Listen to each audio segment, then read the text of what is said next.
A young life gone. Samantha Josephson, remembered as bubbly and kind. A mother now without her little girl she called Sweet Pea. Samantha Josephson. My daughter's name is Samantha Josephson. Don't ever forget her name. Samantha Josephson, shame on you. This man behind bars charged with her murder. Now police are working to bring justice as a family prepares to lay a loved one to rest. She had a personality and a presence that lit up a room. Our hearts are broken. They're broken. There is nothing tougher than to stand before a family and explain how a loved one was murdered. Live, local, now. This is WIS News 10. USC student Samantha Josephson will be laid to rest this week in her home state of New Jersey. Police say the 21-year-old was kidnapped from the Five Points area of Columbia early Friday morning. And tonight we have learned her cause of death was due to multiple sharp force injuries. We want to show you some surveillance video that shows Samantha getting into a car that she believed was her Uber ride. Her body was found in a rural area of Clarendon County on Friday afternoon. Tonight we are learning more about the suspect, Nathaniel Rowland, 24 years old, now charged with her murder and kidnapping after an alert K-9 officer noticed that black Chevy Impala just a few blocks from the Five Points area early Saturday morning. And we are continuing our live team coverage of this story. Our Caroline Hecker joins us from the Columbia Police Department. And Caroline, has he previously been charged with a violent crime like this?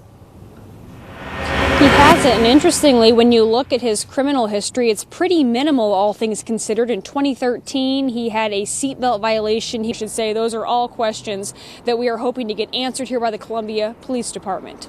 Live in Columbia, Caroline Hecker, WIS News 10. All right, Caroline, thank you. A lot of questions still left to be answered, but according to sled warrants, Josephson suffered injuries to her head, her face, neck, upper body, her legs, and her foot. The solicitor's office has confirmed it is assisting in this investigation, but they tell us that they will not comment any further at this point. Nathaniel Rowland did not appear in bond court yesterday on those murder and kidnapping charges that he is facing in Samantha Josephson's death. Her family went to court, though, where her mother made a powerful statement and said she cannot comprehend someone randomly choosing her daughter and then taking her life. My daughter, Samantha Josephson, more affectionately known to her family as Sweet Pea. Let me tell you about my daughter. Samantha was bubbly, loving, kind, and full of life. She had a plan. She worked hard, was graduating from college in May and starting law school in September. Unlike him, Samantha valued human life and could never harm another soul. Unlike him, Samantha had love within her heart and purpose in her life, the life he brutally ended. Samantha planned to attend Drexel University School of Law in Philadelphia. The suspect's next court date is set for April 22nd. Well, tonight we are hearing from Governor Henry McMaster about Samantha Josephson's death. He is calling it tragic. He says that we all can learn from this. We must help take care of each other. We must be careful. We must be strong. We must know what we're doing. But there are people out there who are determined to find a way to hurt other people, to take things from them, including their lives. Now, the governor says this is a reminder that this can happen to anyone and that people need to stick together. Well, we want to give you a live look now as the community continues to rally behind Samantha and her family. You're taking a live look here at the fountain at 5 Points. This memorial continues to grow and is close to where she was last seen. But of course, the people who have been dropping flowers out there say they just wanted to find a way to remember her. Our Genesis Narrows has much more on this angle coming up at 7 o'clock. Well, those flowers are just the latest show of support. Hundreds also showed up for a vigil last night. Speakers included members of Samantha's sorority, her boyfriend, and her father. Her dad shared with the crowd and talked about his goals moving forward. Part of my mission in life now is going around talking, if I can, educating, getting that out, and hopefully putting pressure on Uber and Lyft. Well, tonight, with added safety concerns in Columbia's 5 Point, many are wondering what can be done to improve safety in that area. What can be done to prevent future things like this? Paul Rivera joins us live tonight. And Paul, tell us more about what you have learned today. Well, right now we're standing in a unique location. This is a pickup and drop-off location. Adding another one of these in the area might be a solution that would help. Live in 5 Points, Paul Rivera, WIS News 10. All right, Paul, thank you very much. And just before our newscast, we learned that Seth Rose and Micah Caskey, two state lawmakers, are co-sponsoring a bill that would require Uber drivers to display a sign on their vehicle. Right now, that's optional. They are planning to name that legislation after Samantha Josephson and the safe drop-off zones that Paul referenced there. We know that City Council is looking at the possibility of expanding those. Stories we will continue to follow. And USC Student Health Center does have a phone number to the counseling center, and that is available 24/7. They tweeted this out here. That number you can call right there on your screen, 803-777-5223, and you can call that number at any time to speak with someone if you need it. Funeral arrangements for Samantha Josephson have been announced by her family. She will be laid to rest in her home state of New Jersey. That service scheduled for Wednesday, and the burial will follow immediately thereafter. The family is requesting that memorial contributions be made to an organization called Woman Space. We have a link to that website where you can learn more about their mission to prevent abuse and also share condolences with the Josephson family. That is posted for you right now on WISTV.com. Take a look at the surveillance video from WIS. The exact moment that huge tree on the corner of Bull and Gervais came crashing down just a short time ago. Literally, the strong storms, the wind, the rain uprooted that tree.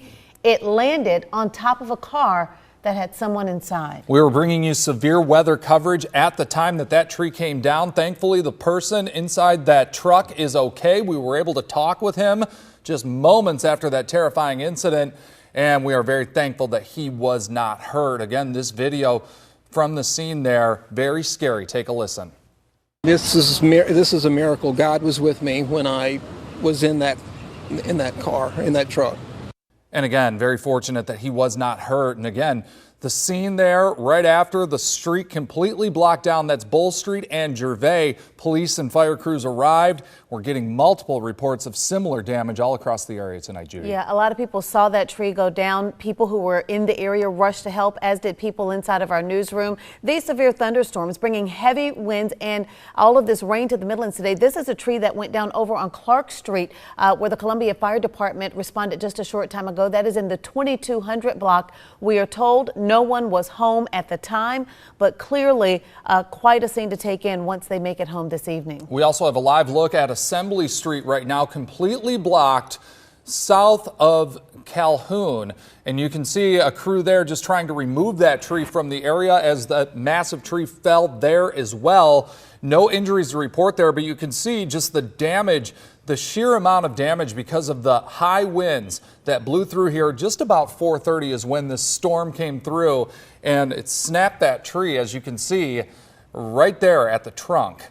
So they're trying to remove it right now as we speak. We continue our team coverage tonight of these severe storms and damage in the area. Let's get straight to Chief Meteorologist Dennis Brown to tell us more about the first alert forecast. Chief, you gave us a heads up with the first alert day. Tell us what we're seeing on radar right now. Well, Judy and Greg, we're still seeing active weather across the Midlands of South Carolina. Most of the weather, though, out of Columbia has now pushed to the east and southeast. But now we need to talk about some of the storm reports that we haven't shown you on video or even by picture. With more on that, here's meteorologist Von Gaskin. That's right. We are still looking at the intense heavy rain falling in several spots, but let's talk about the aftermath of some of this. We still need to watch out for some storms that are intense out there right now. We will, of course, continue to keep you updated on this. All right, Vaughn, thank you very much. And we did just hear from Forest Acres Police Chief Gene Seeley. He tells us that lights are currently out at the following intersections: Forest Drive at Clemson Avenue, Forest Drive at Falcon Drive, and Forest Drive at Atascadero. Also earlier, the Columbia Fire Department tweeted out that Columbia police officers are manning traffic at the Cross Hill Roads area that is at kind of Divine and Fort Jackson Boulevard in that area because lights are out there as well. There may be other trees down in the area as you're driving along some rural roads. Please use caution if you are in any of those areas as we continue our severe weather coverage. We're also going to head back outside for a live report from our Caroline Hecker. She is on Bull Street, literally right in front of WIS TV, right outside of our studio doors, where a huge tree is blocking that street. And Caroline, you just spoke with the man who was inside that car underneath that tree. What did he tell you? That's exactly right, Greg. And if you look over here, his truck, believe it or not, is in there. But all in all, guys, everyone is okay despite this monstrosity of a tree falling on Bull Street. All right, Caroline, thank you so much. We want to check in now with our Miranda Parnell. She was out in the Garners Ferry Road area. Miranda, I know there was a tree down there as well. Crews are working as quickly as they can to clear these scenes. That's right, Judy. We're heading from another story coming down Leesburg Road. Traffic started to back up. This was just after a little bit of rainfall. And as we came up to the crossroads, we could see that a tree was down in the road. We'll give you the latest updates out here. But for now, traffic is free flowing. In Richland County, Miranda Parnell, WIS News 10. Miranda, thank you. Similar scenes playing out across the Midlands. We head to Assembly Street in Columbia. A tree down there. We showed you the picture of it earlier. Our Jason Raven has made his way to that scene to give us an update on how they're progressing with clearing that area. Jason? Hey, well, Greg and Judy, this is actually Assembly Street, southbound lanes. You wouldn't normally be able to do this at this moment, standing in the middle of the road. We'll show you why people aren't driving down this way. A tree has been knocked down onto this road. Definitely keep this in mind if you're coming to downtown Columbia. This part of Assembly Street, southbound lanes, will be closed for the next few hours. Live in downtown Columbia, Jason Raven, WIS News 10. All right, Jason, thanks. And obviously with down trees also come down power lines. You can take a look at this outage map right now. This is poweroutage.us. It shows right now 91,000 power outages here in the state of South Carolina. That number has risen even in the past half hour. Another nice thing that this website does is it gives you a breakdown of each of the power companies, showing how many customers are being tracked, how many customers are being out. So a nice tool to go to. Again, this is poweroutage.us to take a look at power outages in your area. Again, here in South Carolina, 91,000 customers without power after these storms blew through. Judy, let's send it back to you. All right, Greg, and just getting a text from Midlands Technical College saying that due to power outages that Greg was just mentioning and also trees being down, classes at the Beltline campus have been canceled for this evening. Chief Meteorologist Dennis Brown will have another look at your first alert forecast. Keep it tuned to WIS News 10 for the latest on today's severe weather. We want to show you some of the pictures that we're getting in from viewers all around the area of the damage from these severe storms today, coming into us really from all over the Midlands, from Leesburg Road to West Columbia, Irmo, and more. You can see just the power of the storms as they rolled through earlier today, in many cases causing some damage to property and also causing trees to fall down into roadways. If you're able to safely send any photo, you can do it on the WIS Facebook page. Make sure that you're in a safe spot. Make sure any weather has passed before you go ahead and send us those pictures. Let's get the latest on our first alert forecast with Chief Meteorologist Dennis Brown. Judy, Greg, this has been an active day here in the Weather Center on this first alert day. And let me show you what's happening right now on first alert radar. This time of the year, it's hard to take that 20% out of the forecast when you have the heat and the humidity. Highs Thursday and Friday around 94, 93s though next Saturday and Sunday. All right, Chief, we're getting some breaking news into the WIS newsroom right now. The Richland County coroner has confirmed now a death from a tree that fell on a person on Columbia Avenue. This is in the Earlwood neighborhood. Working to get some more information on that. But again, a tree fell and we now have a reported death as a result of that tree falling. We've been talking pretty much all afternoon long just about the danger of severe weather like this. When you have falling trees, when you have severe weather, these types of things can happen. But again, we are looking for some more information on this tree that fell in that area. The Richland County coroner confirming that this happened in the Earlwood neighborhood a short time ago. Continuing live team coverage of what are now deadly storms that have moved through through the area here in the Midlands this afternoon. You were looking at an aerial view from the WIS Skycam of a huge tree that came crashing down a little more than an hour and a half ago right in front of the WIS studios. In fact, it's right outside of our studio doors.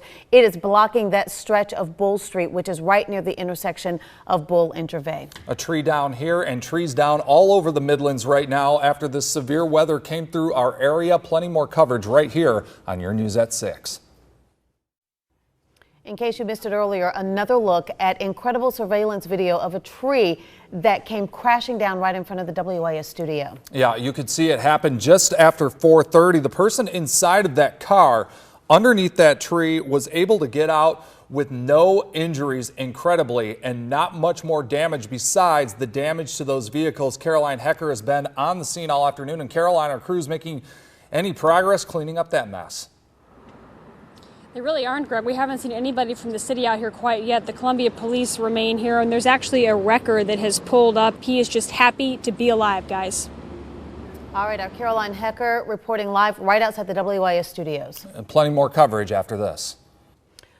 Just into the WIS newsroom a short time ago, the Richland County coroner now confirming at least one death. It was from a tree that fell on a person on Columbia Avenue. So again, this is a deadly line of storms.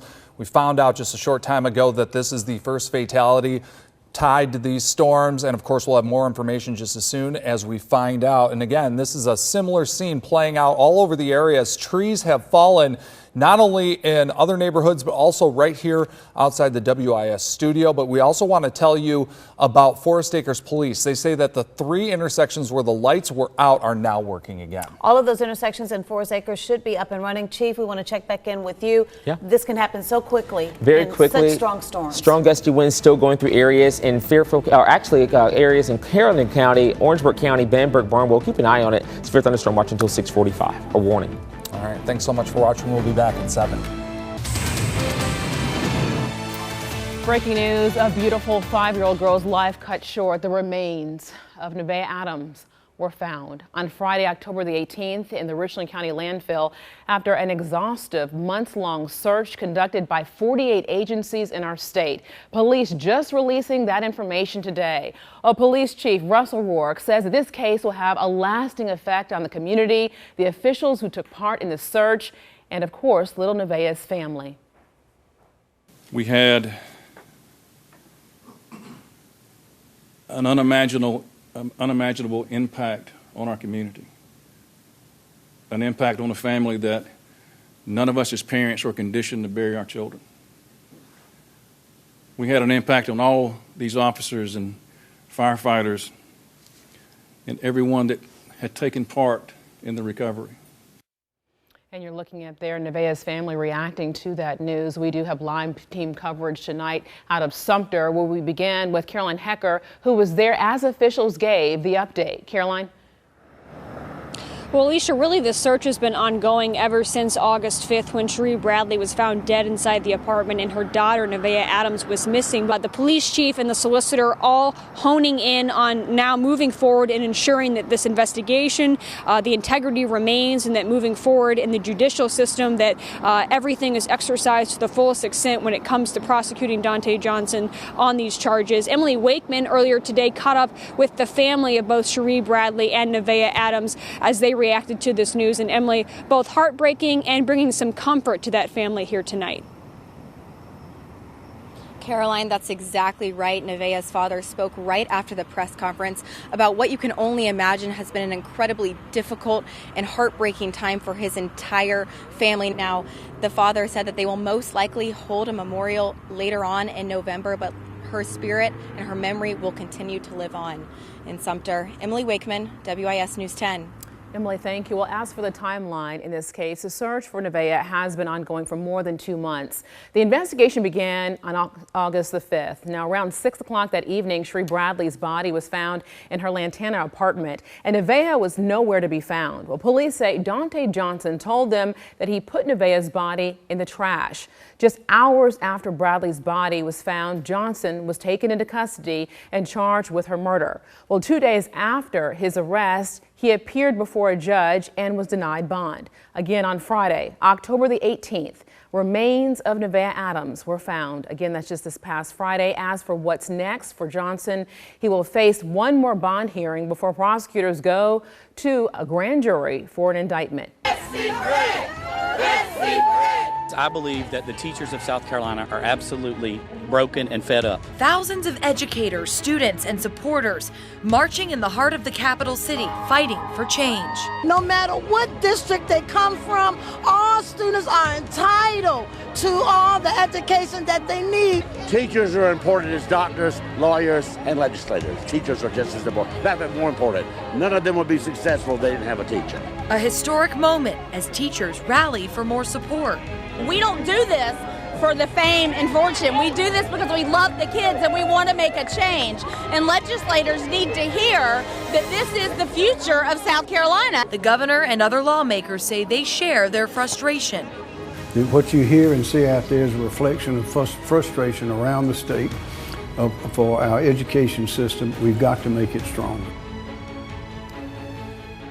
It was a sea of red at the State House today. You're looking at drone video of the more than 10,000 teachers, advocates, and education reform supporters who showed up calling for lawmakers to take action. And today's rally was the largest teacher movement in state history. WIS was the only station to cover the entire event from start to finish, and we have team coverage tonight. We're going to start with Judy Gatson. And Judy, in the last few hours, we've learned where the state's top education official, Molly Spearman, spent the day working as a substitute.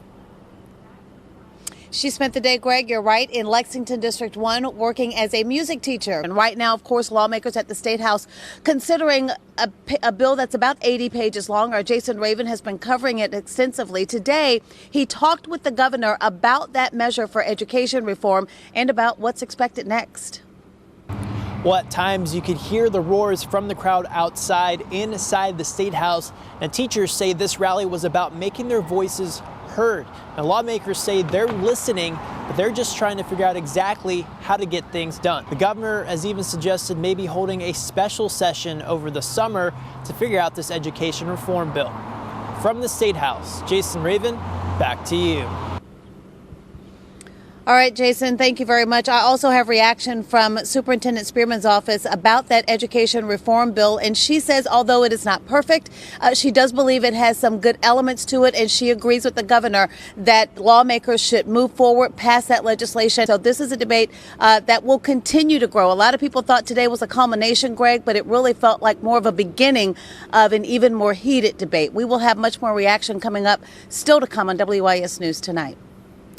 All right, Judy, great coverage as always. Thank you so much. And nearly a dozen people got up to speak on the steps of the State House during that rally today, including some political leaders. Miranda Parnell joins us now. And Miranda, what was their message for these teachers? Greg, out here by the steps, it was energizing, at times emotional, but overall teachers are just hoping that today was effective. And most of the teachers out here today say they just wanted to make a difference. So I'm going to toss it over to our Paul Rivera. Paul, how are the teachers feeling after this large event today? Well, they're feeling good about it. And I spoke with them afterwards as this was wrapping up. They got a chance to reflect. A lot of them very pleasantly surprised. A historic moment, and for them, they're hoping that probably the main reason, the main people they came out to see here, the lawmakers, have heard them. Live in Columbia, Paul Rivera, WIS News 10. All right, Paul, thank you. And we have everything that you need to know about that rally on your WIS News app and WISTV.com.